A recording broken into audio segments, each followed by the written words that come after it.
Pessoal, boa noite. Sejam todos muito bem-vindos ao nosso 34º Meetup, número 34, aí para quem gosta de números cardinais, assim como eu. Mais uma vez em formato virtual, mais uma vez em parceria com a rede BSB Economics, a Juliana, a Flávia, o Guilherme e eu. Sejam muito bem-vindos. Nosso último encontro de 2021, já agradecendo antecipadamente aí por toda a parceria durante esse ano, um ano ainda complicado, né, ainda de pandemia, e foi muito legal poder contar aí com a parceria de todos. E por falar em parceria, hoje temos o retorno aí de um grande amigo do grupo. Ele é mestre em Ciências Comportamentais pela London School of Economics, é economista pela Universidade da República do Uruguai, com especialização em Finanças Corporativas e Estratégia. Ele é professor, pesquisador e consultor em tópicos relacionados à economia comportamental. E anteriormente já foi presidente de conselho de empresa de software com operações nos Estados Unidos e na América Latina, diretor executivo de um importante grupo de proteína animal com sede em São Paulo e operações aqui no Brasil e em vários países da América do Sul. E, acima de tudo, um dos meus grandes professores, um dos meus mestres e, acima de tudo, um grande amigo de todos aqui. Então, Gabriel, seja bem-vindo, obrigado aí pela presença e o palco é todo seu. Ok, realmente muitíssimo obrigado. Para mim é um enorme prazer estar aqui com vocês. É uma honra para mim que vocês tenham aceitado aí compartilhar alguns minutos comigo num trabalho em progresso que tenho. Mas acima disso, parabéns pela energia e por todo esse 34, um monte de reuniões, né? Um monte de Dá trabalho, malandro. De verdade, super parabéns, né? Manter o diálogo, né, é uma das questões fundamentais para poder entender algo do comportamento das pessoas. Assim que muitíssimo obrigado e muitíssimo obrigado pelo carinho e muitas caras amigas aqui. Assim que bom, super honrado e super feliz de compartilhar com vocês algumas ideias. Eu vou dividir tela e vou tentar ir o mais rapidamente possível para o propósito, digamos, do que queria dividir com vocês, que é um trabalho em progresso. Tá? Não vou trazer grandes conclusões, estou dividindo com amigos dúvidas, né? E então gostaria muitíssimo ter bons críticas pesadas, duras, não é por aqui, vale a pena indagar um pouco por lá. Verdadeiramente estou aqui pedindo prestadas os neurônios de vocês para tentar evoluir um pouco mais com o que estou tentando impulsionar aqui. Bom, como provavelmente alguns de vocês lembrem, a questão da educação é um ponto que para mim é particularmente importante, que eu gosto muito, e em particular tentar entender um pouco quanto ao que nos permite antecipar, né, os resultados acadêmicos dos estudantes. Em particular, durante essa etapa tão difícil que atravessamos todos os humanos, né, a adolescência, né, onde temos que tomar decisões super difíceis, né, de tentar colocar um custo hoje e talvez no futuro ter algum ganho, né, em termos de acumulação de capital humano, né? Então, basicamente, o que eu tentei é montar diferentes linhas de pesquisa tentando entender um pouco das origens, né, das primitivas desses resultados acadêmicos, né? Esse desenho que está lá embaixo é o que eu vou tentar dar um pouco de coerência, né, nos próximos slides, né?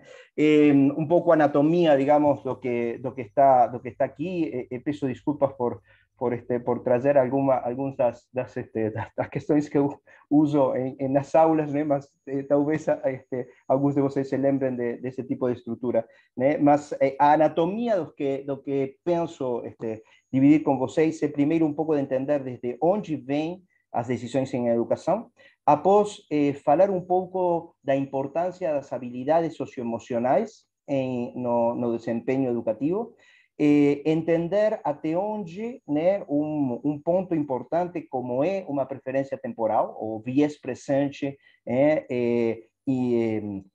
impacta no resultado acadêmico, falar um pouco de outros covariados, após, né, um toque especial para meu amigo Guilherme, aí quanto ao que acontece com bem-estar, né, e até onde, como instituições educativas, né, os centros educativos devem se preocupar pelo bem-estar, né? E aqui eu tenho um conjunto de dúvidas que minha mulher fala para mim. Afortunadamente, você somente agora tem essas dúvidas, senão quando tivemos que educar aos nossos próprios filhos, né? Assim que vou tentar trazer um pouco dividir com vocês um pouco dessas dúvidas. Assim que, bom, vamos lá. Decisões em educação, né? De onde é que vem, ou qual a origem, né, de uma decisão de uma criança tentando falar quanto tempo eu devo alocar, né, em entender algo, em aprender algo, né? Aí um modelo seminal, digamos, para tentar entender a acumulação, né, ou a decisão de acumulação de conhecimento, foi formulado por John Carroll no ano 1963 e foi muito trabalhado particularmente entre as pessoas, né, que trabalham em educação. E basicamente ele fala o seguinte, né, na realidade o nível de aprendizado de qualquer pessoa vem em função de dois elementos, né? O tempo que eu aloco em estudar e o tempo que eu necessito em entender, né? Então, para eu aprender algo, eu preciso alocar um tempo suficiente de estudo, mas também eu preciso ter uma capacidade de traduzir, de transformar esse tempo em conhecimento, né? Então, no modelo, ele basicamente fala da perseverança, né, em termos de quanto tempo eu coloco, e fala de aptitude e oportunidade, né, em termos de quanto é minha capacidade de traduzir, né, esse tempo em conhecimento em si.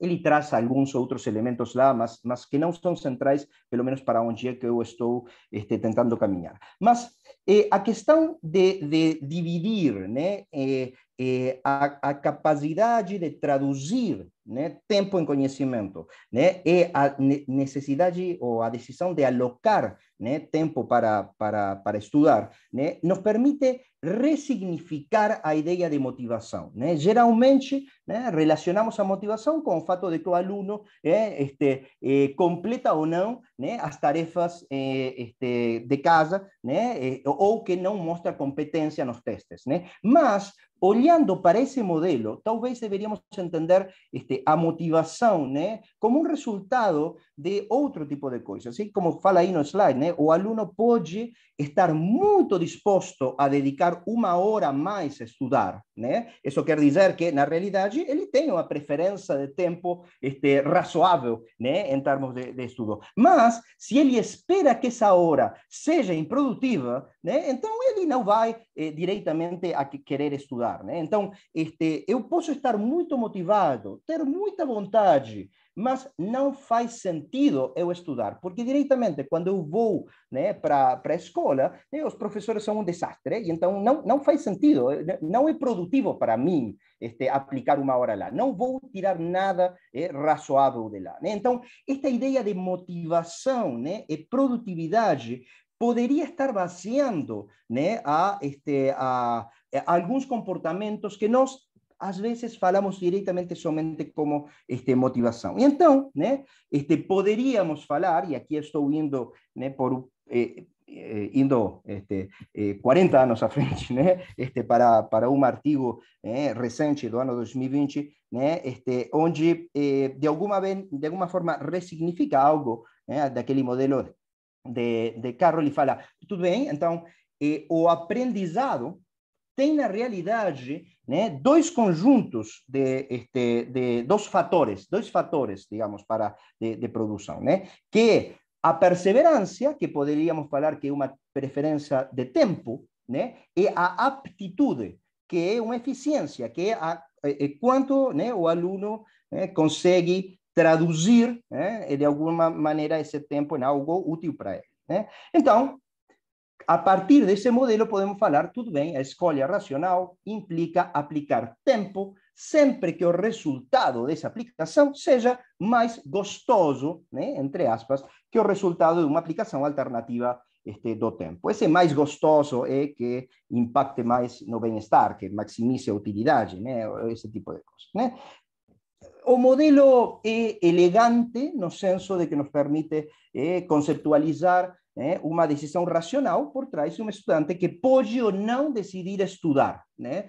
Talvez não tenha a ver com outra coisa, mas do que não faz sentido, eu não sou bom nisso e diretamente não vou aplicar tempo, né, em estudar esse assunto.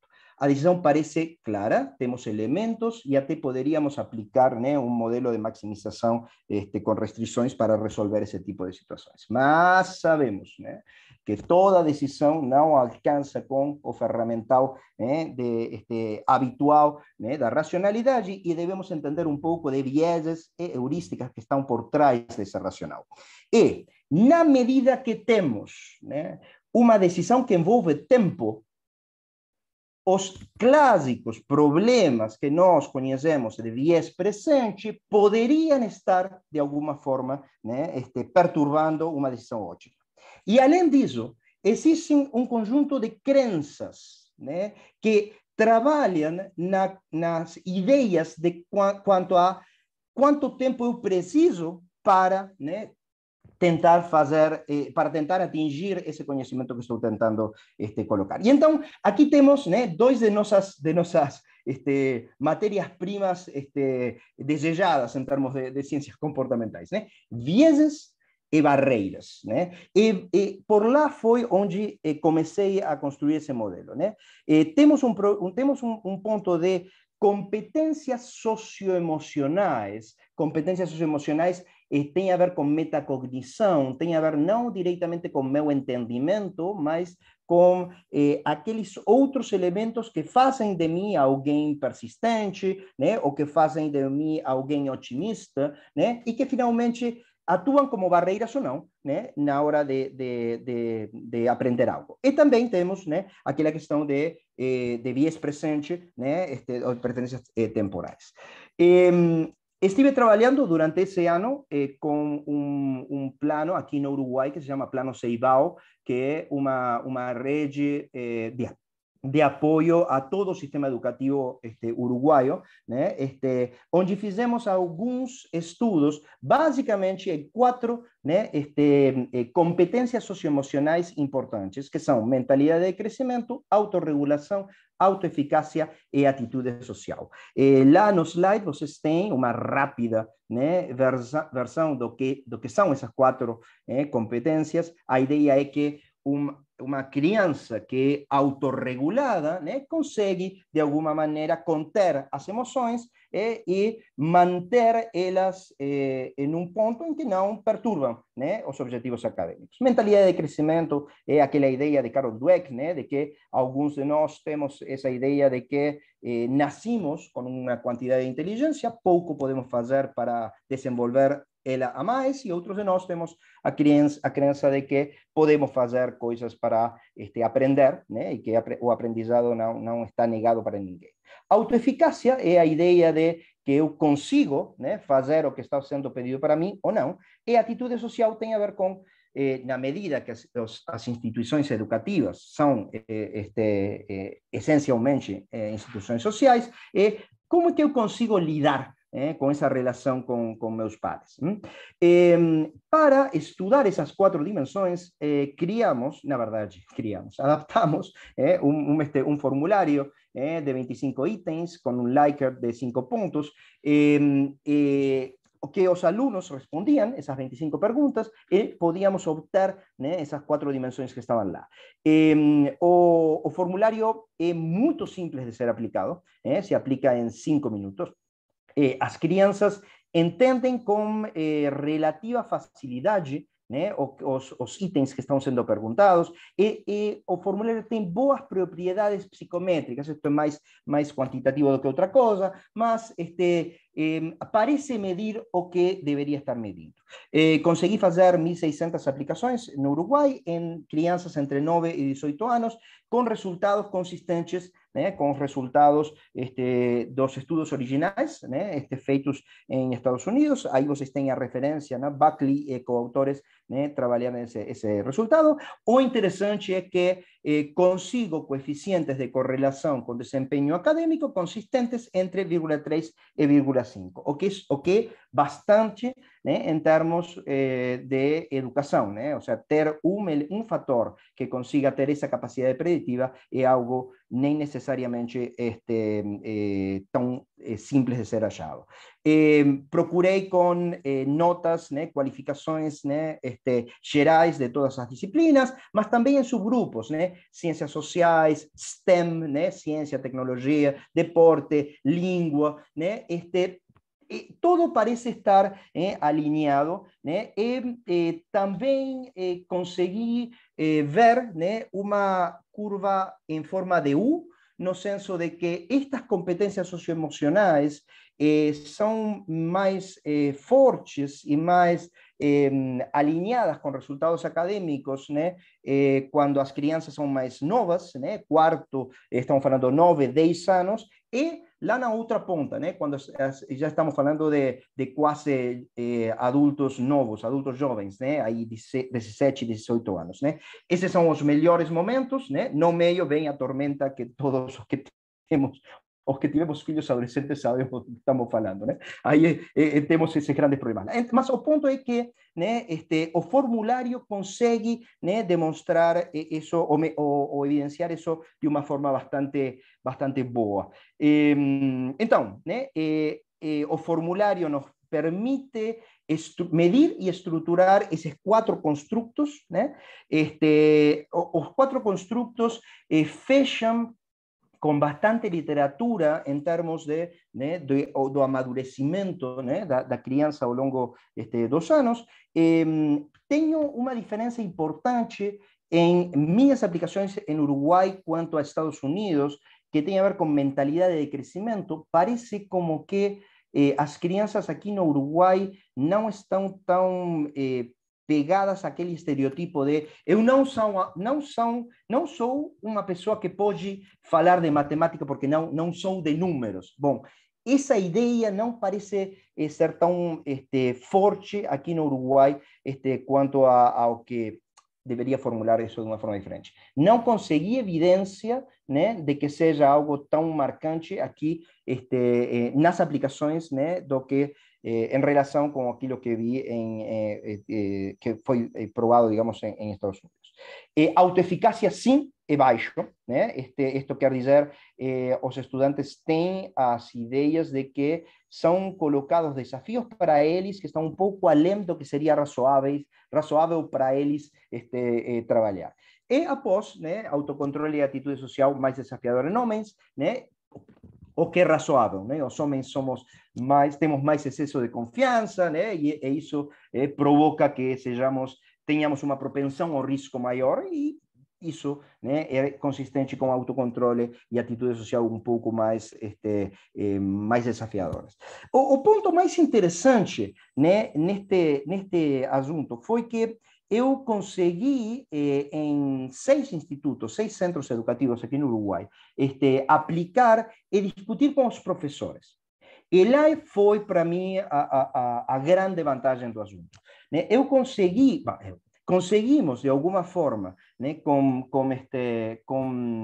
o formulário, né, articular um diálogo com os professores, né, que resultava natural. Eles começavam a falar de autoeficácia e começavam a falar de mentalidade de crescimento, né? E não era que não é uma bagunça a aula, não é uma bagunça, para aí, não? Estamos falando de frustração, estamos falando de autocontrole, de que é que estamos falando? As categorias, né, foram de alguma forma naturalmente, né, integradas pelos professores na hora de interpretar as realidades. E Eu sei que aqui o viés de confirmação, eu usei o viés de confirmação com os professores, né? O instrumento fecha com visões qualitativas. Quando você apresenta um número de algo que eles acreditam, vão falar, é verdade. Eu sei que de alguma forma estava usando, né? Mas não tive ruído nesse sentido.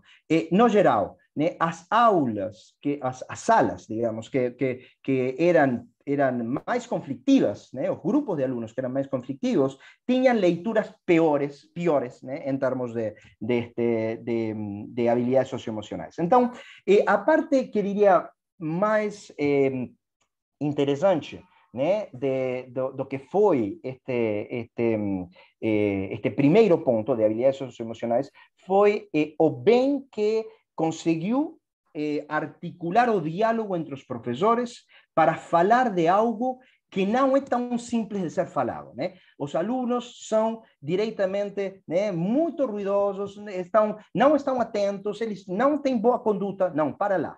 Né? Existem alguns pontos lá que devemos conversar e estruturar de uma forma diferente. Primeiro ponto, né? E deixo aí pendurando do gancho e vamos tomando um pouco mais à frente. Viés presente, né?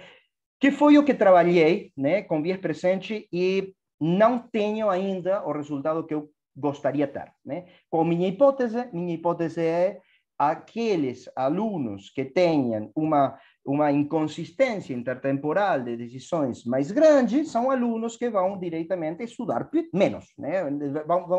Para eles vai fazer menos sentido acumular capital humano. Né? Para isso, trabalhei com o modelo de Angerer, de Convex Budget Task. Trabalhei com algum modelo alternativo, porém não estive, né, tão confortável e achei que não ia ser tão bem aceito pelos alunos. E aqui, basicamente, né, coloquei essa ideia, ok, vocês têm 5 notas de 100 pesos, isso são aproximadamente $2, né?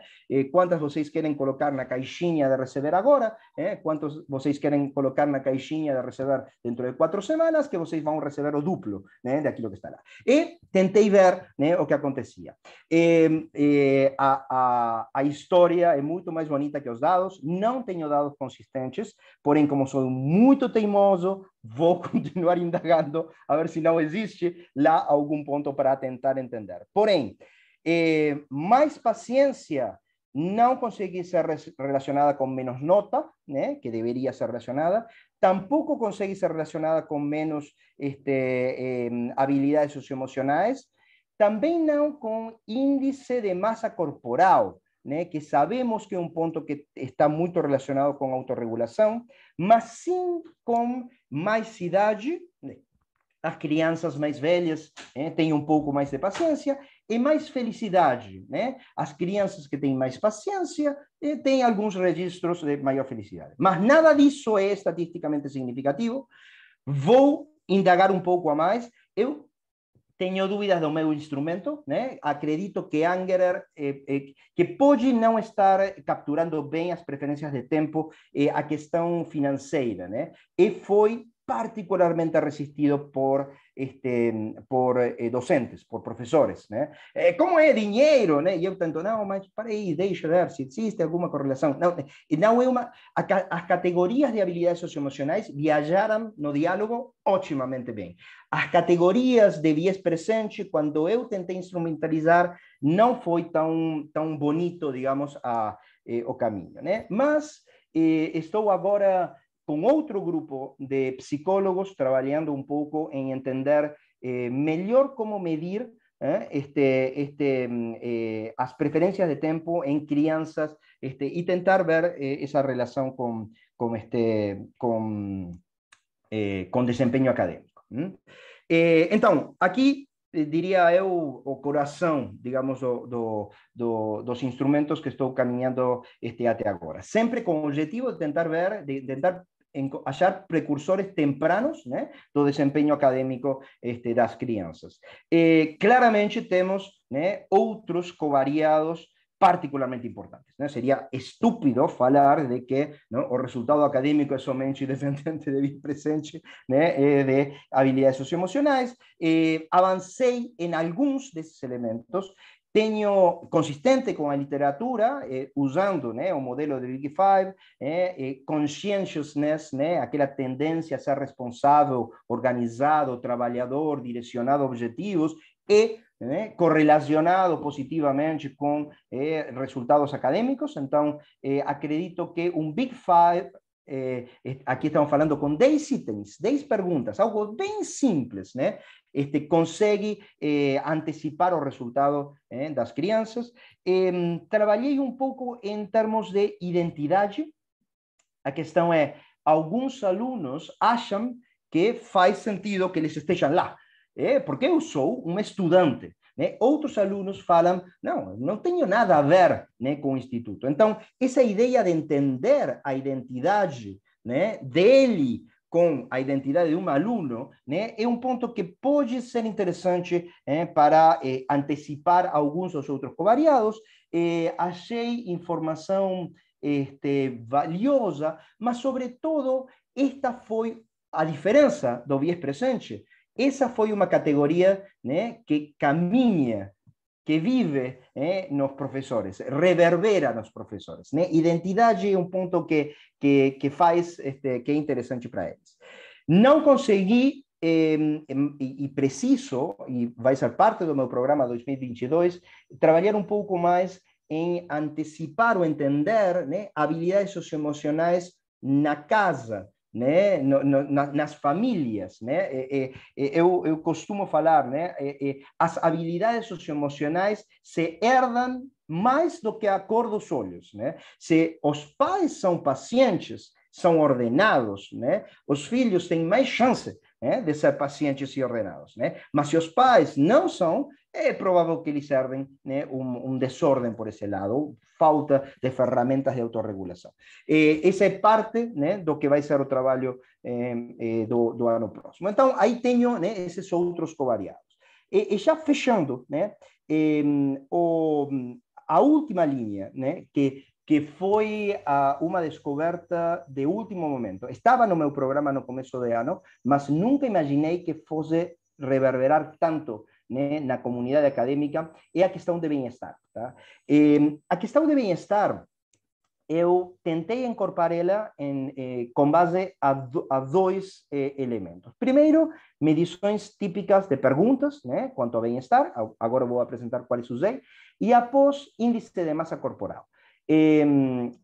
Muita resistência quanto ao índice de massa corporal, vocês imaginam por onde podem caminhar esses pontos, mas autorregulação e índice de massa corporal, né, são pontos que a literatura, né, consegue colocar. Assim que eu pedi e trouxe alguns indicadores de índice de massa corporal para entender. Mas vamos lá. Como foi que trabalhei bem-estar? Primeiro com uma pergunta de um só item, né? Essa pergunta que vocês veem na esquerda da tela, né? Como você se sente habitualmente, né? Muito infeliz, muito feliz, com uma carinha assim, esse mesmo desenho, né? Em um instituto, conseguimos resignificar a discussão de bully e bulleado, né? O sea, de aquele que está, está de alguma forma agredindo, né, e incomodando a seus companheiros, né, e aqueles que sofrem isso, né. A medição de bem-estar se relacionou, né, muito positivamente com os bullies. Os bullies são caras que passam otimamente bem nas aulas, né, e os que sofrem são os que são bulleados. E esse não é um ponto pouco importante, porque às vezes os professores, né, falam, mas pobre criança, né, ele sim é agressivo, ou ele sim, mas porque está sofrendo, né, e às vezes, né, colocar a discussão de bem-estar foi como que conseguiu ressignificar que é o que estamos fazendo aqui. E qual o propósito do instituto? Né? Qual o propósito do ensino? Qual o propósito das aulas? Ensinar trigonometria ou tentar construir, né, em todos os seus componentes, né, fatores. Uma vez a mais, o que acontece com a discussão de bem-estar é que deixa a pergunta certa. Não consiga a resposta certa, mas deixa a pergunta certa, né? E isso é um dos grandes, acredito eu, né, dos grandes outcomes que vem aqui com esse arquivo. Além dessa pergunta muito ruidosa, um só item, não gostei de nada, mesmo que os psicólogos adoraram, eu falei, é uma porcaria, não serve para nada. Trouxe um instrumento um pouco mais íntegro, que é o que está à direita, desculpen que está em espanhol, mas que é a ideia que vem de um formulário de Warwick, da Universidade de Warwick, né, medindo, né, bem-estar. O formulário correlaciona perfeito com bem-estar, com o de um item, né? Obviamente o de um item é mais ruidoso, né? Warwick é mais robusto, né? Mas também consegue apresentar alguns resultados consistentes com notas, alguns resultados consistentes com índice de massa corporal, né? Quedam aí alguns pontos sugestivos. Ainda não tenho evidência, né? Sim, fiquei muito entusiasmado quanto a quanto consegui avançar no diálogo com os docentes, né, com as categorias, né? De alguma forma, esse foi para mim o grande outcome, digamos, dessa primeira fase ou desse primeiro ano do meu programa de estudo. Aqui, então, fomos colocando, né, os pontos que estão por trás e vou trazer aí uns grandes takeaways. Prometo não colocar minuto de ouro no final, mas sim uns grandes takeaways. Que conclusões desse ano, né, particular, são todas indicativas, né? Não tenho potência estatística como para poder afirmar nada demasiado contundente. Porém, primeiro, uma medição de habilidades socioemocionais com um formulário simples de 25 itens, né, é possível, gera um instrumento consistente, teste, reteste, funciona, né? Tem propriedades psicométricas que fazem dele algo razoável, né? Uma oficina junto com professores para elaborar ideias, discutir intervenções para melhorar as habilidades socioemocionais, né? E particularmente bem recebido por professores e ajuda a ter uma, eu coloquei aí, ementa de como é que eu trabalho essa outra parte. Porque eu tenho claro qual é a ementa de matemática, qual é a ementa de geografia, de história. Eu sei o que eu devo ensinar, porém, quando se trata de ensinar de habilidades socioemocionais, o que eu devo fazer? E aqui, de alguma forma, né, através da ideia de intervenções, conseguimos, por exemplo, um grupo de professores simplesmente falou, uma professora falou, não, às vezes, quando eles estão inquietos, eu coloco, né, três respirações. E aí falei, pare lá, isso é uma intervenção, se chama mindfulness. Não é uma técnica, não é uma bobeira que você está fazendo, não, é algo super importante. Vamos protocolizar. Vamos gerar um comportamento observável para verificar se consegue dar ou não resultado. Então, essa aproximação de colocar um pouco mais de formalidade nos itens que devem ser desenvolvidos, esse, para mim, foi o maior sucesso que eu achei desse ano, né? O trabalho em habilidades socioemocionais é possível de ser estruturado e é possível, né, de melhorar o impacto acadêmico, né, a evolução acadêmica das crianças a partir de trabalhar lá. Quais são os pontos que eu penso, né, de trabalho para o ano próximo, que estou tentando colocar? viés presente somente de teimoso, somente porque a ferramenta que eu tenho é um martelo e eu estou procurando um prego para bater nele, né? Então, viés presente tem de vir, né? Não sei como, né? Então, vou seguir tentando entender, né, se é que existe ou não, né, essa relação. Ainda não tenho evidência suficiente. O trabalho com identidade é com traços de personalidade. Os economistas, claramente não é nosso, né? Mas os psicólogos, pelo menos com os que estou trabalhando, ficam suficientemente confortáveis quando um economista fala deles, assim que me estão permitindo, né, trabalhar com isso, né? Identidade e Ocean, né, o Big Five, né, conseguem também dar corpo a uma conversação objetiva, né, em termos de determinantes de desempenho acadêmico. E, finalmente, esse trabalho em bem-estar, né, tem muito para ser explorado nas instituições, né? Nós temos muita bagagem, né, acumulado quanto a que bem-estar, como é que pode ser medido, até onde é que podemos ir, que é o que não podemos falar e que é o que sim podemos falar, que quando vamos com essas ferramentas, né, para os docentes, começam a passar coisas nas cabeças deles que são úteis e que são relevantes, né? Então, tenho muita expectativa, né, de ver o que vai ser a fase 1, né, do bem-estar. Então, um pouco esses os pontos, né, desse trabalho, talvez um pouco desordenado,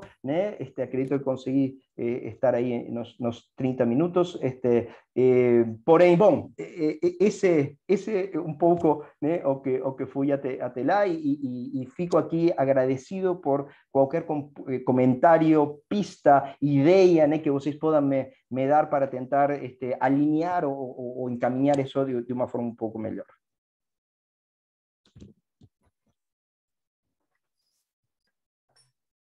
Muito legal.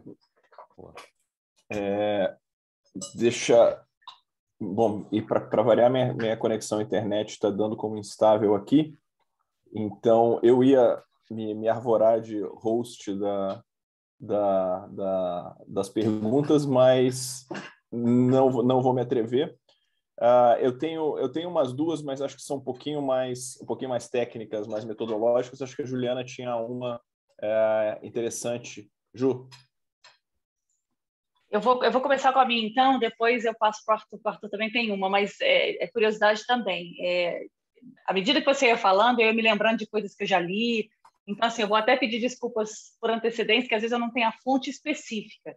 Mas, Gabriel, uma das coisas que eu já vi nessa área de educação e relacionada ao sucesso acadêmico, e me lembro que essa específica era direcionada para os Estados Unidos, e que eles diziam que o maior preditor de um sucesso acadêmico de uma criança, na verdade, é o histórico acadêmico do pai. Então, em até que nível de escolaridade ele foi, como é que foi o desempenho escolar dos próprios pais em relação ao dos filhos. Então, o melhor preditor seriam os próprios pais. A minha curiosidade em relação a você é isso. Se no seu estudo você chegou a olhar também o contexto familiar e a história dos pais relacionado ao histórico de educação dos filhos. Maravilha, Juliana. Absolutamente é o maior predictor. Mas o canal pelo qual essa relação está, tá? Eu acredito que muito mais baseado em habilidades brandas, né, soft, né, do que estrictamente em habilidades cognitivas, né? Por isso, minha importância de entender, né, eu estou monitorando as habilidades socioemocionais das crianças. Eu quero entender o que acontece no hogar. Eu cheguei a relacionar, há uns anos, né, a quantidade de ausências das crianças na escola com o desempenho acadêmico em 6, 7 anos à frente, né? E minha interpretação não tinha a ver com o processo de acumulação de conhecimento da criança, mas quanta importância o hogar, a casa, estava dando para o processo de ensino. Por isso também, né, a ideia de tentar capturar identidade. A criança, quando vai para o instituto, ela acha que está fazendo algo importante porque é importante na casa ou não, né? Então, esse é o ponto. Agora, se for esse o canal, nós temos uma forma de acelerar a criança sem necessariamente acelerar o hogar. Tá? Porque podemos atuar na construção de habilidades socioemocionais. E atuar na construção de habilidades socioemocionais, todo adulto faz com uma criança. Todo pai quer que sua criança seja mais paciente, que sua criança consiga ser regular. Todos vocês se lembram do Marshmallow Test, né? Todos queremos fazer, né? Então, é natural que todo adulto tente passar para sua criança isso. Mas, definitivamente, estou certo disso, porém, o canal, acredito ser muito mais um canal metacognitivo, né? Se você está num lugar no qual o café da manhã é sempre a mesma hora, vou falar uma bobeira, cada um se senta no mesmo lado na mesa, né? Chega na hora certa na escola. Né? Isso é muito mais importante que outra coisa. Né? Por quê? Porque as rotinas ajudam, né? E já vem de jogar, né? Então, esse, digamos, o lado pelo qual estou, e espero ter melhor evidência no ano próximo para tentar identificar este tipo de coisas. Isso faz sentido, Juliana? Totalmente, totalmente. Arthur, você continua? Obrigada, Gabriel. E muito interessante, assim, os achados já são interessantíssimos. E a gente quer ver, eu quero ver a fase 2 mesmo. Eu estou vendo que a Cláudia e o Gabriel já estão com a mão levantada.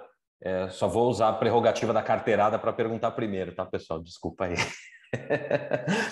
Gabriel, primeiro, parabéns pela pesquisa, não só pela iniciativa, mas também pela execução, porque a causa é muito nobre, né? Acho que todos aqui concordam, e é um problema muito complexo, né? E acho que a gente ainda tem tempo para conversar sobre isso, a gente vai ver as perguntas das outras pessoas, mas a primeira pergunta que eu queria fazer para você, é a respeito da amostra, né? Você conseguiu uma amostra boa de 1.600 respostas, mas, claro, eu imagino que quando você está analisando ali os dados, você analisou alguns recortes dessa amostra, né? Porque você está tratando de crianças de 9 anos e crianças de 18 anos, que, por exemplo, em habilidades socioemocionais, existe um grau de maturidade diferente, enfim, espera-se que uma criança de 18 anos tenha habilidades socioemocionais diferentes de uma criança de 9. Eu, pelo menos, espero isso do meu filho, né? Ele está com 6, eu espero que com 18... Ele vai se encarregar de demonstrar que não, mas deixa lá. Boa esperança. Tá certo. Mas minha pergunta é essa, assim, para você falar um pouquinho mais da sua amostra em termos de diversidade da idade e também da faixa de renda, se você observou alguma diferença relacionada à renda. Perfeito. A ver, na realidade, minha amostra é uma porcaria, tá? Porque é toda por conveniência e foi a partir do meu processo de sedução com docentes que toparam com isso, né? Então, eu tenho basicamente 3 fontes, né? Eu tenho um colégio privado numa zona de contexto crítico, né? Em Montevideo, estou falando de drogas, estou falando de crianças com pais assassinados, ou seja, realmente muito crítico, mas um colégio de gestão privada, né? Estou falando, isso é um terço. Um outro terço é ensino público, né? E estou falando aí de escolas técnicas, escolas de ensino regular e escolas do interior, né? Falando do interior profundo do Uruguai, né? Uruguai é urbano, assim que o interior profundo é quase suburbano, né? Mas tudo isso. E um terceiro é bairros nobres. Tá? Basicamente isso foi, né? Então, não estou em condições de falar nada muito robusto. Eu estou considerando isso muito mais pilotos do que estritamente dados válidos, né? Mas quando o piloto começa a entregar dados que tem algo, né, que falam com a literatura, então você fica mais confortável. Mas sim, o que eu estou falando, né? O que eu falei para vocês tem elementos que fecham com as aplicações em Estados Unidos, que foi feita com 600 mil estudantes, né, em toda a faixa etária. Então, não tenho validade, zero validade externa com minha amostra, mas sim tenho anedotas que fecham com aquilo, né? E quando eu falava da U, tem a ver com um pouco tua esperança, Arthur.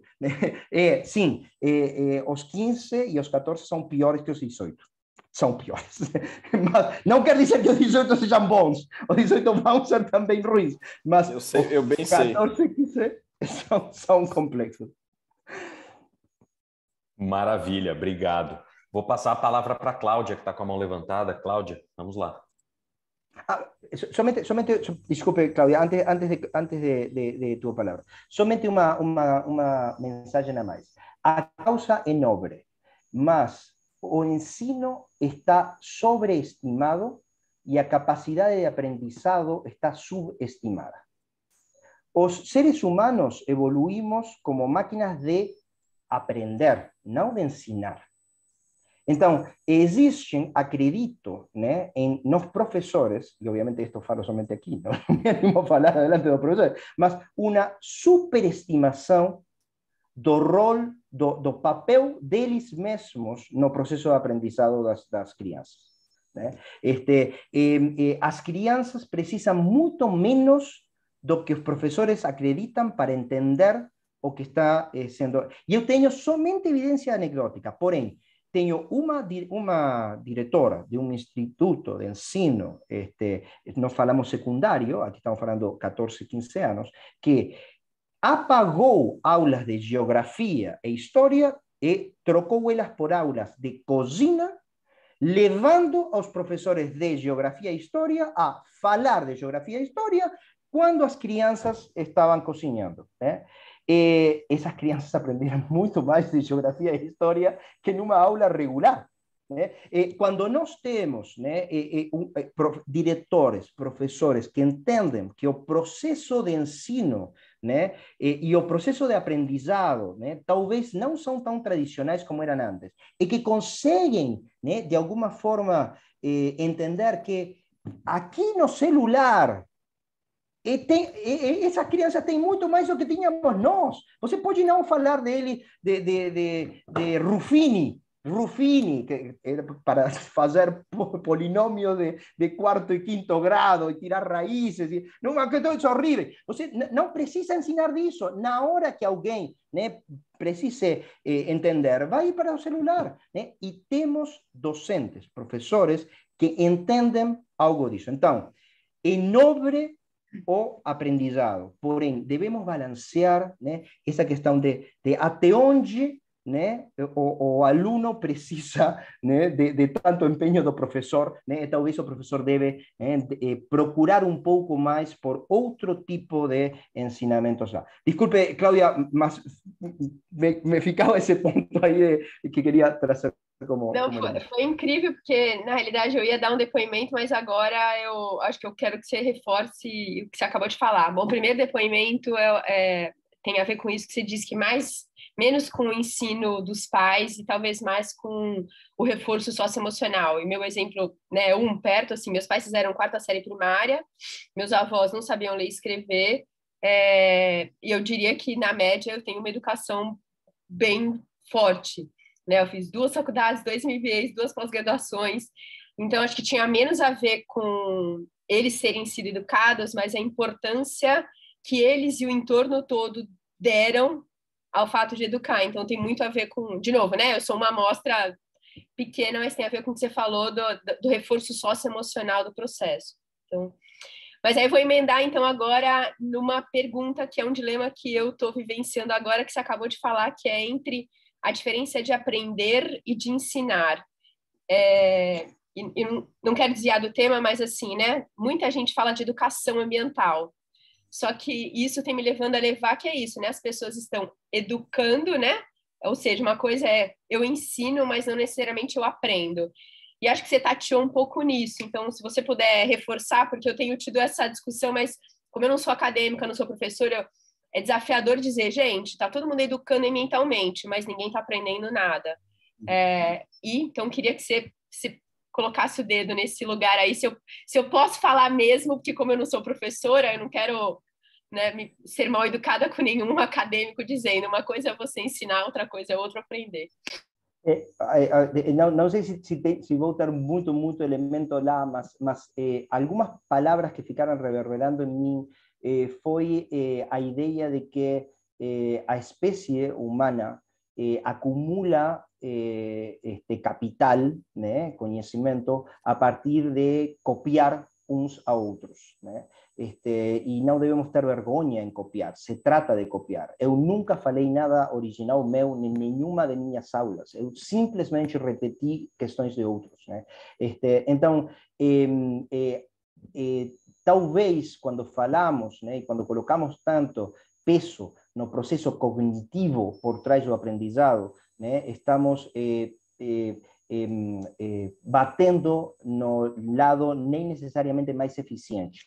Com isso, não quero dizer que os alunos não devem ir até a SPM e seguir pagando pelo envio da SPM e tudo isso, né? Ou seja, estamos falando que os institutos de ensino precisam existir para que os professores possam receber dinheiro. Mas fora disso, né, a questão é o balanço entre o cognitivo, né, e o que é simplesmente copiar comportamentos, né, deve ser melhor gerido, né? E talvez devemos treinar mais as competências para melhorar nossa capacidade de copiar que para melhorar nossa capacidade de entender. E como treinamos mais a nossa capacidade de copiar? Tentemos dar paciência, tentemos dar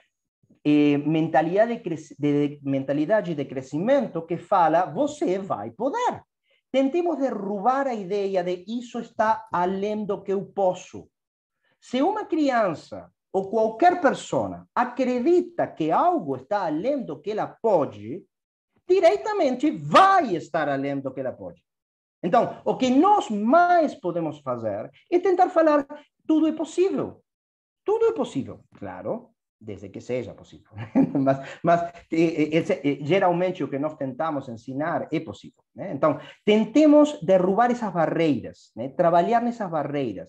Para quê? Para que o processo, talvez menos estruturado, cognitivo, escolar, né, universitário, né, possa ter um espaço de crescimento. E no final, né, sem que alguns vão, né, terminar caminhando pelo caminho do caminho cognitivo, né? Mas quanto tempo dedicamos a estruturar, né, esse outro caminho, né? Quanto tempo estamos discutindo?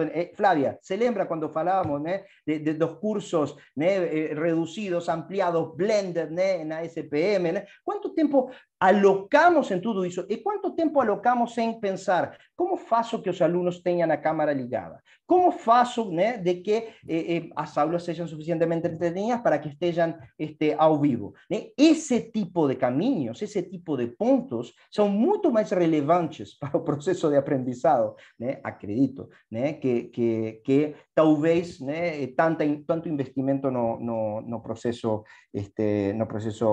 cognitivo. Claramente estou indo por um extremo, né? e estou preparado para que batam em mim com total tranquilidade, né? Mas como já me conhece, estou provocando um pouco, né, aqui com algumas ideias. Maravilha. Gabriel, quer fazer sua pergunta? Boa noite, pessoal. Gabriel, parabéns aí pela pesquisa. Estou ansioso pelos resultados da identidade. Eu acho que vai vir coisa boa daí.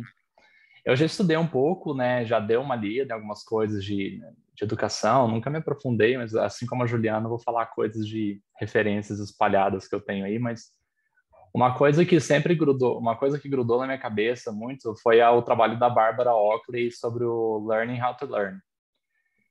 E eu fico pensando se a gente não presume que todo mundo, para começo de conversa, sabe aprender. Eu penso assim, um aluno, primeiro ele tem que aprender para depois aprender matemática. Na minha experiência, assim, eu vejo que sempre tive contato com muitas pessoas que, eu tenho a minha aula, aí depois eu chego lá, eu abro o livro e eu penso assim, e agora, cara, o que eu faço? Estou sozinho aqui, não sei estudar, eu não sei aprender. Então, eu fico pensando se não passaria assim pelo desempenho acadêmico, uma melhora do desempenho acadêmico, se um dos pontos do ensino fosse como que seu cérebro funciona, o que você faz quando você chega em casa, o que você lê, quanto tempo você lê, e para você não pegar um monte de energia, né, voltando naquela formulinha lá que eu até não conhecia, mas para você não pegar um monte de energia, gastar 4 horas do seu dia e sair desmotivado, achar que não fez nada, né, e eu acho que isso volta de uma maneira muito negativa nos alunos, principalmente nessa idade entre da criança até a adolescência, em que as dúvidas já são tão aceleradas, o cérebro está passando por mudanças tão rápidas, né? Acho que é meio que esse ponto. Assim, não é uma pergunta, mas uma provocação de pensar nesse aspecto do aprendizado. Absolutamente, Gabriel, te agradeço que tenha levantado o ponto. A questão é precisamente onde eu fico mais entusiasmado no que aconteceu este ano aqui no Uruguai, foi que ensinar a aprender e trabalhar em habilidades socioemocionais. Ensinar a aprender quer dizer, como está você em termos de autorregulação? Como estão tuas crenças em termos de que você vai conseguir fazer aquilo que está sendo colocado? Como está tua capacidade em termos de te relacionar quando alguém não está concordando contigo para conseguir, né, intercambiar de uma forma positiva com esse colega da aula, né? Os professores nas aulas trabalham isso, porém não dão a hierarquia que isso deve ter. O que traz o formulário, né, que mede habilidades socioemocionais é que permite colocar categorias, permite falar, permite ensinar. Cara, para você aprender bem, você deve se autorregular. O que quer dizer se autorregular? Quer dizer conhecer que se você vai ficar sentado no último banco da sala, provavelmente você escute menos. E lá, o interessante do ponto é que, naturalmente, os professores têm essas estratégias. Uma outra professora falava, eu deixo os alunos colocar música na hora de fazer tarefas de matemática. Outro professor falou, mas não, mas isso funcionou. Vai funcionar sempre de jeito nenhum, mas isso que os professores como falam como com vergonha, né, como algo pouco relevante, é a parte mais importante do que estão fazendo, porque se entrega para as crianças esse tipo de ensinamento, essas crianças vão conseguir continuar aprendendo. Não é que vão aprender a disciplina deles, vão conseguir continuar aprendendo. Então, o que eu, de alguma forma, onde eu fico entusiasmado com essa linha, digamos, que estamos trabalhando, é que conseguimos trazer, estruturar esse diálogo. O diálogo de como ensino a aprender. Que quer dizer, provavelmente, não ensinar trigonometria, mas ensinar autorregulação, ensinar que é possível. Não, mas é física. Nunca vou conseguir passar física, né, de segundo ano, que é aqui quando tem 13, 14 anos, né? Segundo ano de liceu, falamos nós. Nunca vou passar. Então, deixa lá, vou trazer um aluno, né, do ano anterior até falar como ele conseguiu passar. Esses elementos, né, são absolutamente fundacionais para que as crianças consigam trabalhar no que os psicólogos chamam de metacognição. Como é que eu conheço? Bom, como é que você conhece? Conhece trabalhando as suas habilidades socioemocionais. Os professores não têm ferramentas, sabem que é importante, mas não têm ementa, não tem categorias, não tem como é que eu ensino isso? Como é que eu medo? Qual a medição para saber se o estudante avançou ou não nisso? Então, lá é onde eu acredito que nós, como cientistas comportamentais, temos um lugar a fornecer. Vou te dar vocabulário de consumo para isso, meu caro. Vou te trazer, né? Vou te contar que aquilo que você está fazendo é precisamente para isso. É maravilhoso. Quando você vê, é como algo é desproporcional, né? Quando você começa a trazer 3, 4 números com essas categorias, é como um fogo que acontece lá. Blá, blá, blá, blá, blá. Eles começam a falar. E eles começam a falar de intervenções, e eles começam a revalorizar, né? Nos meus diálogos, né? Claramente nos meus diálogos, né? Mas eles começam a revalorizar esses pontos. Así que um pouco esse acredito que é concordo 100% contigo, Gabriel, e esse talvez o propósito e o ponto de mais entusiasmo para mim, né, do programa que estamos tentando montar aqui. Obrigado, Gabriel. Legal, Gabriel. Minha vez agora. Tô brincando. Não. Bom, acho que você não. Bom, primeiro, parabéns. Antes de começar a palhaçada, eu te dar parabéns pelo trabalho. Mas achei interessante que o insight de que eu vou anotar essa para as minhas aulas e vou te citar que o bullying, praticar bullying gera bem-estar subjetivo. Não sei como é que eu vou contar isso para minha filha, que ela participa de uma brigada anti-bullying na escola dela, mas enfim. Não, mas falando sério, mais comentários, dúvidas aí com relação a questões de metodologia ali do que você fez, especialmente da parte que não ficou, que ainda não tá tão redonda, ou pontos para se levar e pensar ou não, que provavelmente é mais sábio, na questão das preferências temporais, enfim, da paciência, do viés presente. Não sei se tem aí uma questão, e aí eu não sei, em função das subamostras ou dos grupos amostrais, se talvez a falta de efeito ou talvez a não interpretação do instrumento também seja dependente, de alguma forma, da própria habilidade matemática da criança em entender o dobro, enfim. Não sei se isso esse efeito seria homogêneo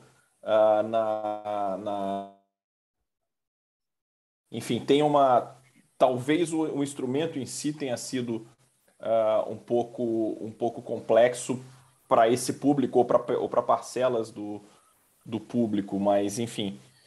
E aí, com relação à questão da métrica de bem-estar subjetivo, às vezes aí eu discordarei com o entusiasmo de sempre, de quem de que eventualmente uma pergunta possa não ser suficiente ou possa trazer muito ruído, mas concordo que talvez valha a pena buscar uma clareza conceitual na pergunta de que dimensão de bem-estar a gente está falando, porque, enfim, a gente tem a questão do propósito, que talvez para uma criança não seja tão relevante, tem a questão mais avaliativa de satisfação com a vida, que talvez para uma criança não seja tão relevante, mas tem a questão que aí eu entendo que é do bem-estar, que seria relevante para esse público, até por conta de efeitos de longo prazo, que é a questão do bem-estar puramente emocional, e aí pensando em emoções positivas e negativas, que algo estava capturado naquele outro de Warwick, mas talvez focar nessas duas dimensões possa ser um caminho a trilhar nesse pace, assim, e é engraçado que às vezes vale perguntar o curto prazo, quer dizer, como você está se sentindo agora, ou como você se sentiu ontem, ou que embora aparentemente traga ruído, quando você agrega nos grandes números, esse efeito esse efeito do ruído individual, ele se dilui e você começa a ter alguns insights no agregado em termos do efeito do estado emocional na performance das crianças, porque quem está infeliz hoje tem uma grande relação, tem a grande probabilidade de estar infeliz amanhã. Então, mas o hoje é mais tangível do que uma grande avaliação que talvez uma criança não tenha tanta condição de fazer. Mas, enfim. Caro, obrigado. E deixe, vou tentar ser breve porque muitas questões que me disparam. Primeiro, a questão de bullying, tá? Não é razoável pedir para alguém que faz bullying que deixe de fazer bullying. Tá? O cara que está fazendo bullying está otimamente bem. Então, esse é o problema, porque não conseguimos fazer consciências comportamentais que alguém faça algo que vá em contra do seu próprio bem-estar. Então, esse para mim, né, ponto que acho interessante onde eu o psicólogo com quem estou trabalhando fala, você gosta de não fazer amigos, né? E é pouco disso, porque com os professores o que mais coloquei foi essa questão de que eles estavam olhando a questão errada, né? Aqui, o cara que está fazendo bullying tem de sair do grupo. Ponto. Mas ele é uma vítima e ele está fazendo bullying, porque não me importa. Aqui eu preciso salvar aqueles que estão sofrendo. Hard incentives, né? Ponto, tá? Claro que, bom, né, você imagina o tipo de insultos que recebi com esse tipo de coisa. Mas acho interessante porque por trás do comportamento de bullying está uma procura de bem-estar e está conseguir bem-estar. Tá? Não tenho evidência. Não tenho evidência, porém a narrativa é suficientemente, o Walt Disney, digamos, é suficientemente bom. Quanto a preferências temporais, eu coloquei 3 perguntas de entendimento e foram ótimas, né? E eu tenho problema com essas perguntas de entendimento, porque acredito que, como eu coloquei 3 perguntas de entendimento, já o problema não foi um problema de preferências, mas eles resolveram um problema quantitativo, né? E então estou aí com esse ponto que eu evidentemente tenho que trabalhar. E tem um segundo problema, que é a questão de preferências de risco ou estabilidade. Sabemos que vão juntas, né? E claramente as crianças de bairros, né, mais pobres vão ser mais ansiosas, não por outra coisa, mais do que porque não sei se amanhã eu vou ter. Né, diretamente, o nível de incerteza que tem o futuro, né, para uma criança em um bairro pobre é muito maior. Então, a questão de estabilidade também precisa ser colocada. Eu estou muito começando nesse ponto. Eu pensava contactar em algum momento a Matias Sutter, né, que ele tem trabalhado bastante em preferências com crianças, né, é aí amigote dos amigos da London School e tudo isso. Mas a ver, claramente um ponto que não tenho bem envolvido. Agora, também uma coisa, é um ponto difícil de falar com outros. Entre nós falamos ótimo, mas temos que incorporar questões que sirvam para dialogar com outros. Não é simples para mim vender isso. Acho que Guilherme e Flávia devem se lembrar, há muito tempo, falando com Carol Franceschini, numa conversação, eu falava, vamos medir preferências de tempo com o uso da bateria do celular. Né? A ver o que acontece, né? Se poupam ou não poupam, né? Porque o dinheiro para uma criança talvez não é um recurso tão importante, mas a bateria do celular pode ser. Então, preciso evoluir um pouco mais nesse ponto, e espero, né, o ano próximo trabalhar nisso. Quanto a bem-estar, concordo 100% contigo, e a dificuldade que eu acho são medidas boas em termos agregados, medidas ruins em termos individuais, mas não consigo que os professores não me perguntem, e esse quem é? Não consigo. Claro, o professor quer saber. Não, eu apresento, né, como pontos num gráfico e fala, esse é Jorge. Não sei quem é. Isso faz sentido na média. Não consigo fazer sentido individualmente, é muito ruidoso. Mas trabalhando com psicólogos, os psicólogos vivem nesse ruído, né? Então, esse talvez também é um ponto. E aqui talvez uma reflexão, né? É super gostoso falar com pessoas que não saibam nada de ciências comportamentais e que não sejam de nosso bairro, né? Aprendemos, né? É um teste de consistência, porque temos que vender mercadoria que seja comprada por outro lado, né? E nos sentimos úteis, porque verdadeiramente adicionamos, né? Então, a multidisciplinariedade que todos falamos, né, em termos de ciências comportamentais como algo importante, a multidisciplinariedade, né, tem sido provavelmente dos pontos mais gostosos, né, do que foi esse ano meu de pesquisa aqui.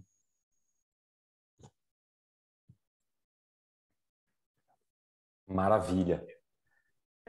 Bom, primeiro, um testemunho a respeito de bullying. O Gabriel faz bullying comigo há 2, 3 anos. Eu peço para ele parar e ele não para. Então, não é uma foi evidência desse do jeito. que ele acabou de não dizer. Não foi desse jeito. A gente já sabe por quê, né? Exato. Agora ele é mais feliz assim. Ele é mais feliz fazendo bullying. Obrigado, Gabriel. Obrigado por me fazer feliz, Arthur. Tamo junto. Agora, Gabriel, a pergunta, até seguindo aí na parte de metodologia, eu sei muito bem que você, com certeza, mergulhou na literatura para buscar os modelos, as referências que você apresentou. E aí eu queria saber, quando você fala, a impressão que eu tive, talvez eu esteja errado, você me corrija, é que você privilegiou os modelos que já tratavam da criança como sujeito experimental ou sujeito comportamental. Eu queria saber se você chegou a visitar alguns outros modelos ou algumas outras teorias de motivação, por exemplo, a teoria da autodeterminação, né, do D.S. Ryan, que fala de competência, autonomia e conexão, ou, por exemplo, o Combi System, né, a gente de ciências comportamentais usa um pouco da Susan Mitchell, que na parte de motivação fala da motivação reflexiva, ou seja, o que eu ganho fazendo isso, e da motivação social, que com criança é uma coisa muito importante, né, a norma social. Então, eu queria saber se você visitou esses outros modelos, por que você escolheu o modelo que você escolheu, e uma complicação a mais aí para a pergunta, você tem falado muito da parceria que você tem, das conversas que você tem com os outros professores, né, a respeito da pesquisa, das abordagens, enfim. E pensando numa extensão da pesquisa, se você pensa em tratar os professores e os pais também como sujeitos experimentais ou sujeitos comportamentais, né? A gente agora, talvez o hot topic do momento aí das ciências comportamentais seja os sistemas complexos, né? Na última Behavioral Scientist, a revista, saiu uma matéria muito boa sobre isso, e aí a gente tem que começar a pensar como desatar esses nós, né? Então, queria que você falasse um pouquinho rapidamente dos modelos, por que você escolheu o que você escolheu, e como você enxerga daqui para frente tratar os professores como lado da oferta e os pais que talvez estejam no meio termo, que sejam parte oferta e parte demanda também. Perfeito. A ver, primeiro, quanto aos modelos, por que caminhei por lá? Porque caminhei por onde estão caminhando outros. Tá? Habilidades socioemocionais é provavelmente hoje o tópico mais quente em termos de educação, né? Todo mundo está trabalhando em habilidades socioemocionais, e naturalmente quando eu ia tentando estruturar conversas e tudo isso, né? Esse ponto foi o que abriu mais portas para mim. Por isso essa a parte da pesquisa que eu tenho mais evoluída, né? Então, basicamente, não porque seja o modelo mais adequado, habilidades socioemocionais, mas sim porque seja algo bem aceito, né? Bem-estar começa a ficar nas provas PISA, por exemplo, começaram a trazer algo disso, né? Quanto a por que viés presente, viés presente minha debilidade porque eu sou ansioso. Então, acho que estou fazendo um próprio processo de autodescoberta, né? Então, não caminhei por outro lado, somente por esses pontos. E também, metodologicamente, fui dos instrumentos para frente, no senso de eu queria trazer instrumentos que fossem simples de aplicar, simples de entender, e que um professor ficasse confiante, né, em que consegue falar, né, do que estava lá. Né? Então, meu propósito foi sempre me inserir na conversação. Com quê? Com instrumentos, com diálogos que estivessem na vizinhança do que eles estão trabalhando e com instrumentos que fossem muito simples. Tão simples que é uma média de respostas. Não tem nada estranho, né? E eu falo com eles, são essas 4 perguntas, são essas respostas. Então, foi desse jeito. Então, não estou em condições de defender as escolhas metodológicas como as melhores, mas sim como as que me permitiram ir mais longe, né? E provavelmente é isso, e eu anotei aqui para indagar e ler um pouco a mais, o que estou procurando de vocês, que me ajudem também, né, em adicionar algum, né, modelo a mais. Quanto a pais professores, 2 situações bem diferentes. Pais, naturalmente surgiu a ideia de que trabalhar em habilidades socioemocionais, medir habilidades socioemocionais no instituto, pode servir para falar com os pais. Não é que teu filho é um desastre, é que teu filho tem um problema de autorregulação que pode ser ensinado, assim como ensinamos geografia. Né? Então, a ideia, vindo de alguns professores, eu fiquei caladinho, né? Pode ser positiva. Quanto aos professores, esse é um enorme problema. Os professores são o coletivo mais reacionário que existe sobre a face da Terra. Eles não gostam que ninguém, e eu falo por mim, né? Não gostam que ninguém fale do que eles ensinam, de como ensinam, das provas que colocam, de por que fazem isso. Nenhum professor gosta, né, de ser criticado, né, no seu processo Então, no instrumento inicial, eu tinha um instrumento para medir importância que os professores davam às habilidades socioemocionais e aos ensinos de habilidades socioemocionais. Tive tanto problema com professores falando, vocês estão fazendo isso para me perturbar meu desenvolvimento. Diretores falavam, estão me avaliando. Então, diretamente tirei, somente para não gerar ruído e para poder caminhar um pouco mais. Então, temos um problema com professores que não estão preparados para...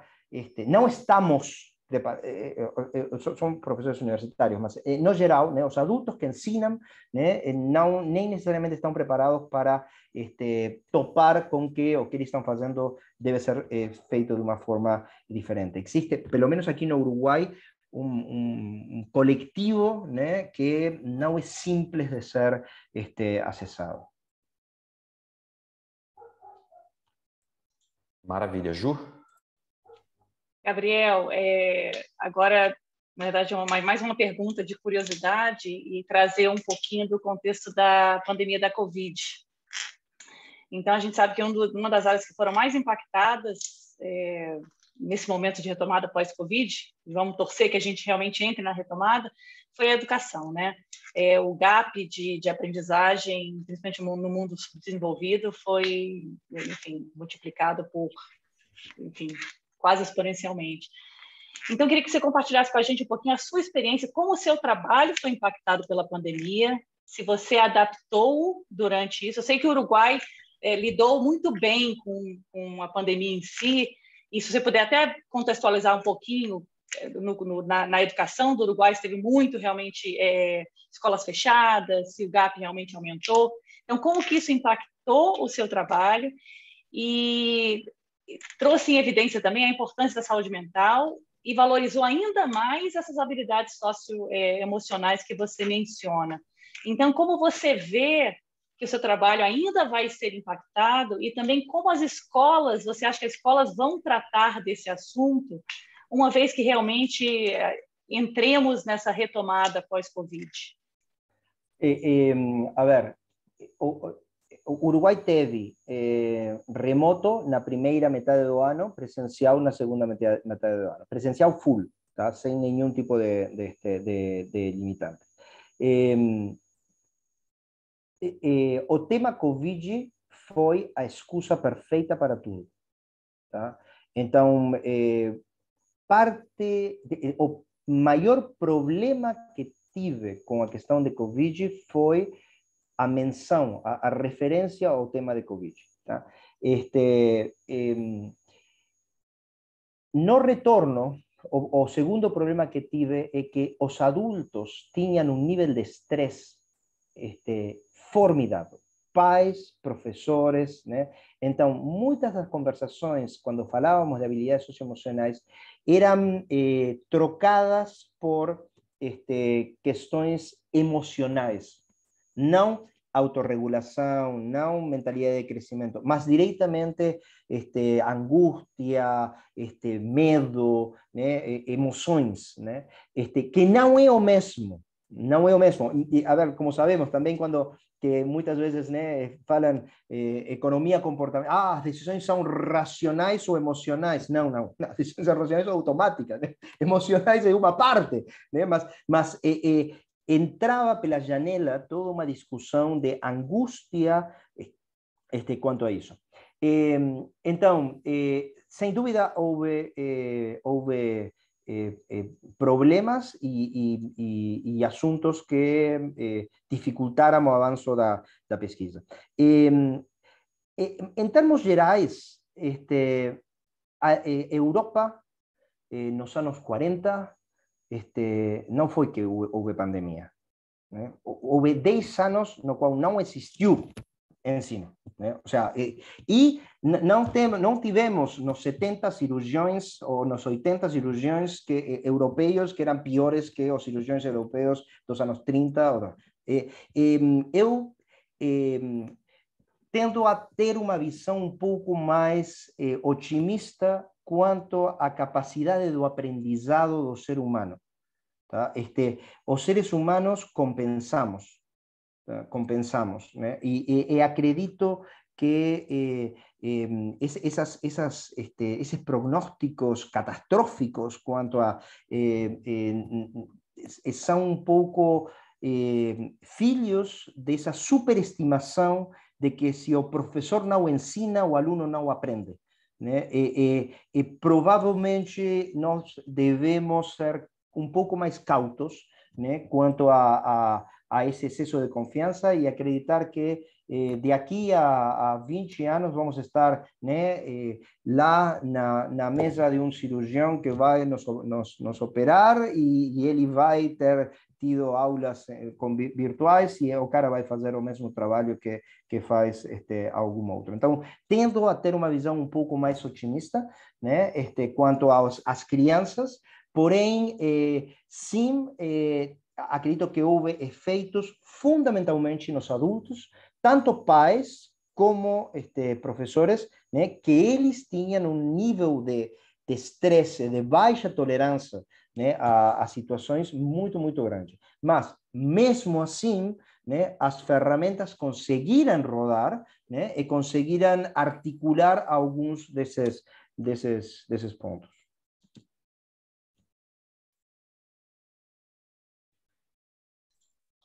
Obrigada, Gabriel. Que bom. É ótimo ouvir essa sua visão otimista. Eu, particularmente, adorei. E eu concordo. Eu acho que os aprendizados foram tantos e para professores, pais e os alunos vão surpreender. Eu acho que realmente a gente se adapta. E eles, os mais novos, os jovens entre 9 e 18 anos, mais facilmente do que a gente, sem dúvida. Obrigada.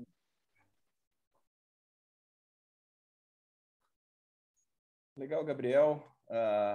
Chegamos ao final aqui do nosso tempo alocado, mas te agradecer de novo pela visita e fica já aberto e público o convite para você voltar aqui no máximo daqui a um ano, se possível antes, para contar as próximas novidades da pesquisa. E é o final do nosso meetup para esse ano, então, e acho que não poderia acabar pior, não. Eu vou te dar, pode falar, Gabriel, pode falar. Só uma última convite, tá? Eu estou desenvolvendo esta pesquisa aqui no Uruguai, tá? Adoraria que alguns de vocês, se quiserem, né, levar, né, me acompanhar e tentar trazer mais, assim que também gostaria trazer ou deixar aberto o convite, né, para que se alguém anima, né, dar um pouco mais de espaço, né, a alguma dessas ferramentas e ver o que fazem. Assim que também quero trazer ou deixar, né, o convite aberto, meu compromisso em estar, meu profundo agradecimento a todos vocês, né, pelos comentários. Eu tenho aqui várias anotações que eu vou trabalhar. E aqui fico carregado. Muito obrigado. Legal, cara. Obrigado mesmo. E sempre um prazer. Gosto mais quando a gente discorda mais, mas, enfim, é mais animado, mas dessa vez eu tive que concordar mais do que discordar.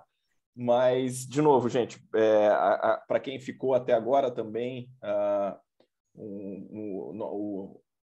meu obrigado, mas em nome do grupo, acho que todo mundo vai falar um pouquinho, mas foi um prazer grande, mais um ano à distância. Espero que o último ano à distância para a gente se encontrar, mas acho que, no fundo, esse espaço que a gente, de novo, começou de forma despretensiosa e a gente até hoje toca de forma extremamente despretensiosa, é um espaço bem legal dentro da nossa comunidade, que é pequena, mas tem valor. Eu não trocaria. Já participei de outras maiores e mais famosas e não trocaria essa por nada. Então, fica aqui o meu obrigado, o meu abraço e até o ano que vem. Em janeiro, estamos de volta. Com convidados quase tão bons quanto o Gabriel. Complementando aí, muito obrigada, Gabriel. Fantástico, como sempre. É um privilégio, né, te ter aqui, estar perto de você, discutir. Eu adorei também as perguntas que foram feitas, estava aqui bebendo um pouco dessa fonte. Lembrei, Ju, que 2 anos atrás, mais ou menos, a gente teve, na verdade, o Gabriel aqui em Brasília, olha a honra, né? Deu uma palestra sobre educação, e se a gente for pensar tudo que andou nesses 2 anos, né? Porque comparando o que a gente viu e discutiu ali, de algumas das variáveis do que tem hoje. Então, foram 2 anos aí intensos, mesmo em pandemia, mesmo com tudo que aconteceu. É muito legal ver essa pesquisa caminhando e esse brilho no olhar de sempre, né? Então, é um privilégio mesmo ter por perto. E queria agradecer a todos que estão aqui da rede também. Foi um privilégio estar esse ano, os últimos 2 anos aí juntos aqui. Ter uma honra aí de aprender com todo mundo, com todos vocês. Acho que estamos fechando aí com chave de ouro em dezembro aí de 2021, que a gente tenha 2022 ainda melhor, né? E continuemos juntos aí, no online, no físico, mas que a gente continue aí trocando mais e mais informações sobre esse assunto.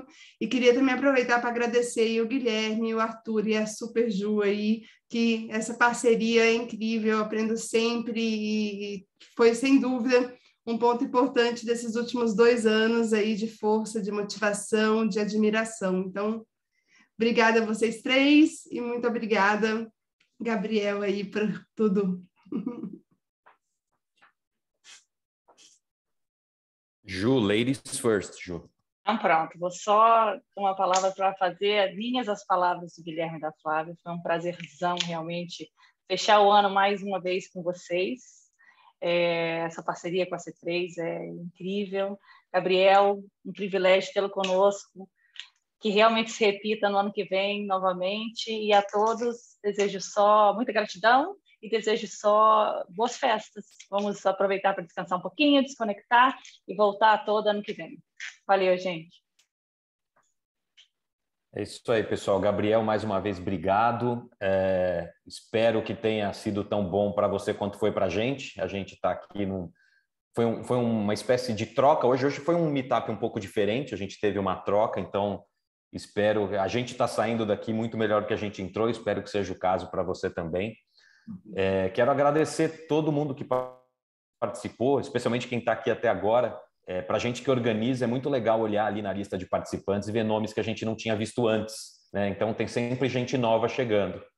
E a gente vai buscar, vai puxar pela orelha as pessoas que param de vir, né? Mas é sempre bom ter gente nova. Isso é um indicativo de que a área atrai interesse das pessoas e que a gente está fazendo um negócio bacana, talvez não tão despretensioso quanto o Guilherme disse, tanto que ano que vem a gente vai concorrer ao Grêmio Latino, inclusive por isso a gente trouxe o Gabriel e a gente tem o Sebastian sempre aqui com a gente.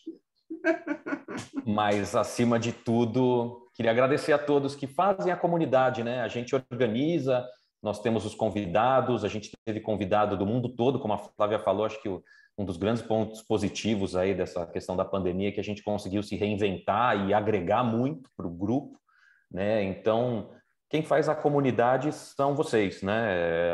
A gente aqui é só mero instrumento. Então, obrigado a todos, boas festas e ano que vem tem mais, com certeza. Boas festas, pessoal. Mais uma vez. Boas festas, muito obrigado. Obrigado, pessoal. Até janeiro. Muito obrigado. Tchau, obrigada.